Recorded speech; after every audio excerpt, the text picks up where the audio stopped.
大家好，我阿左，好，辅佐你生活的阿左。我们今天来看一个小东西哈，这个叫做 Servomotor 启动马达。哦，它是2012年上下替打的，4门5门的都长得这个样子。哦，那可以看得到，它这边有写一个尼桑，这是尼桑原厂的 Servomotor 启动马达。好，那一般来说啊，为什么会想要去拆解这个？是因为我有一个客人，他偶尔发现它启动不良，那在故障排除之下，我们有去更换了电瓶，然后去把按锁拆除。好，那如果说你在电瓶确定有电的情况之下，按锁又没有任何按锁的情况之下，我们有跟师傅研究过，以经验来说，以一台跑大概14、15万上下的车子来说的话，基本上启动马达本身的碳刷应该是磨损的差不多。它其实它的构造很简单，这种东西啊。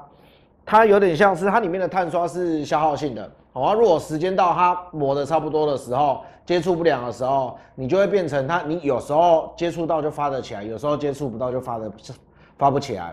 可是我们有跟师傅研究过说，师傅的意思是说80%几乎都是启动马达的问题，好，它算是一个消耗品，可是会有20%有可能是替打钥匙头接触不良，就是说它没有办法把讯号送过去给启动马达。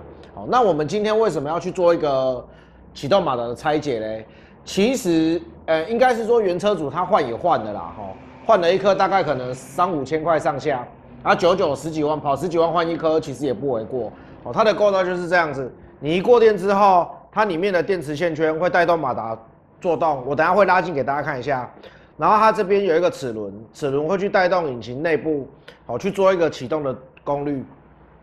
那为什么要去拆它？是一方面我没有拆过启动马达，另外一方面，假设我们拆开的时候发现它的结构造碳粉，就是那个碳夹还很健康的时候，那我们就要回头去注意。那一台 T 的是不是钥匙圈的接触不良了？好，可是目前刚换完的时候，车主有反映，它开起来都是正常的。好，那反正我们有拆到了，我们就顺便当一个记录，这样子，好，去做一个，它有点像是我们有一个医生，他把车子换了一颗心脏，可是我们拆了一个肿瘤，换了一个新的，可是我们要把原本的器官下去做一个拆解，去看看到底是不是器官的问题，80%应该都是这一颗的问题。好，那我们就拆到一个程度再来补录。好，我给大家看一下这个是启动马达的分丝的全部。好，那一个一个讲。一般来说啊，第一个导电的地方会是这边。好，当这个导电之后，它会把齿轮往内推。哦，这边有一个卡榫，它大概是这个样子，大概小科普一下，它把它往内推，这样就是一个扳手的概念。推之后，行星这个齿轮有没有？这边有个齿轮，它就会去往前推进，去卡到它想要去启动的地方。好，那这么做有什么好处？就是说，当你没有在做启动的时候，它就不用一直随着引擎去做运转，好，会大幅的降低。大幅的增加它的寿命，就是说我只有在启动的时候，它会去做结合的动作，接上去转完了，引擎启动了，我电门松开了，它就退回来了。好来，我们现在看到这边如果你的年纪跟我一样啊，有对那个四驱车有印象的，早期啊，甚至还会自己缝马达的啊，缠绕马达的啊，这个构造是一模一样的。它这边有一个它的构造是这样，这个是在这边。然后你看到它这边里面有磁铁，周围是磁铁。当你过电之后，它就会产生一个电磁圈，快速去转动，转动之后就会带动马达。这边有一个3个行星齿轮，有没有？3个行星齿轮之后接进去，它就会造成最后的马达去做运转的动作。那碳刷在哪边？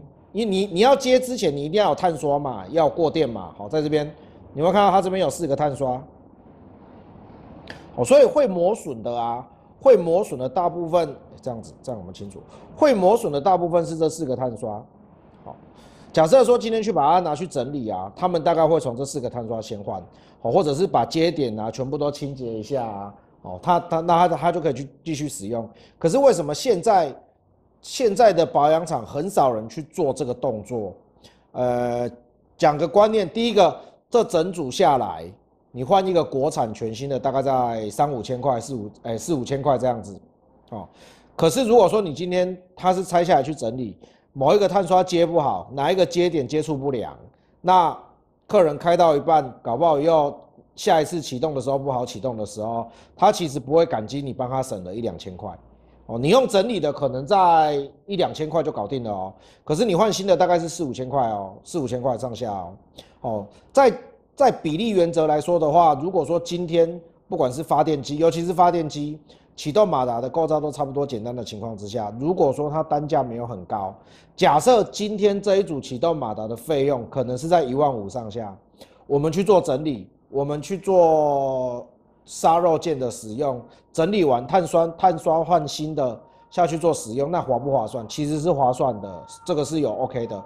可是如果说全部大整理完，光是耗费的工钱时间上面，还要去赌一个有没有可能还接触不良的情况下，其实这就是为什么现在的保养厂他们比较不崇尚所谓的维修，大部分都是直接做更换，哦，直接做更换，给大家看一下。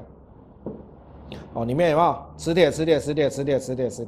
那你说它这一组到底有没有做维修？我给大家看一下，这个是用了15万上下的替搭，你可以看得到，其实这种铸铁的地方啊，材料都非常的结实，它铁的地方其实几乎都不会去做太多余的磨损。可是碳刷的部分就很明显哦，碳刷的部分是非常明显的。哦，所以你看它4个碳刷，甚至有一点长度不均匀，哦，长度不均匀。那你说，今天师傅把这整个拆开，全部做完清洁，弄完这个碳刷，然后再装回去，然后再卖个1、2千块、2、3千块，对师傅来说他划算吗？如果说他的单价是很高的话，有价差，师傅就划算。那如果说大部分的客人会选择他新的，可能就是3、4千块、4、5千块，大部分会选择换新的。好，可是我们今天刚好就做一个拆解，给大家看一下。哦，也许也许这个磁铁我还可以拿起来，也许还可以再做使用。哦 ，OK， 好，就这样，我是阿左，我们 Selu Moda 哦，大概就讲解到这边。好 ，OK， 好。那如果说目前看起来确实是它磨损的问题啦，如果说它后面还有再发生的话，我们就要去抓，应该就是只剩钥匙接触不良。好，就这样，好，拜拜，拜拜。